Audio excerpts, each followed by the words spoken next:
Dapat last week of January pa ito darating. Mahilig to. Oh my goodness! Ito may face mask na free, may fiber fill, may free na headband. Gumagawa talaga sila. 1, 2, 3, 4, 5, 7 plants. 4 lang yung binili ko. Mahilig talaga siya sa free. Okay. Mag-start tayo dito. Sa maliit. Yes, Monstrous de la Sina. Yeah, I ordered this from her. Pero, may ni-ready naman ako. This one is the one I ordered from Montañosa. So, at least nakita natin na hindi nalalayo ang Benguet sa China. Oh, okay din. So, lagay natin siya dito. Pahinga natin siya. Oh, wow. This is so... Oh, gusto ko yung yellowish yung gilid niya. This one is Echeveria Fiona. Yan, Echeveria Fiona. Pahinga natin ulit. What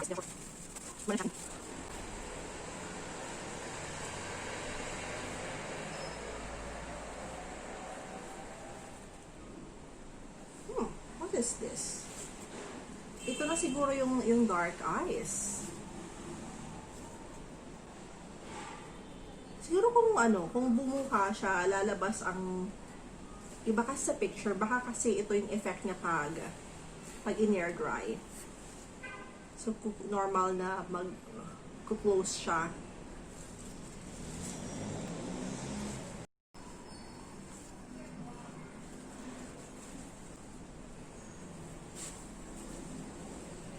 Oh, cute! And,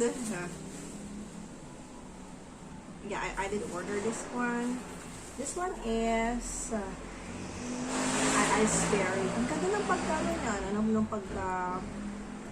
pagkapula niya. Yan. Actually, pinilian talaga niya ako malaki, pero sabi ko kasi may mga paso kasi ako na maliit. So, para madali silang matanim.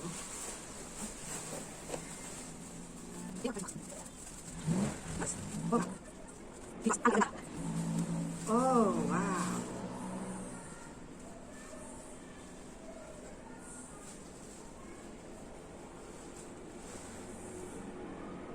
Cubic frost. Ang laki, ang ganda. Yeah, so nice. Saka ang firm niya, hindi naglalagas yung mga dahon. Okay, 2 more. Last na yung free, nabubuksan.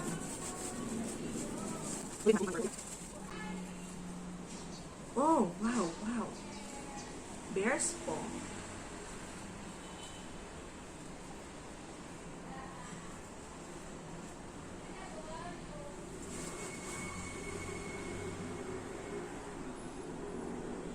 Yeah.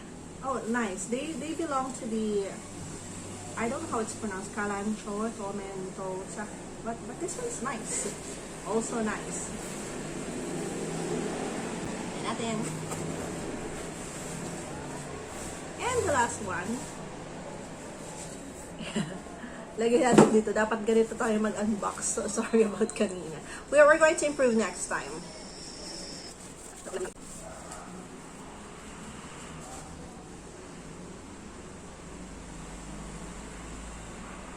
Wow!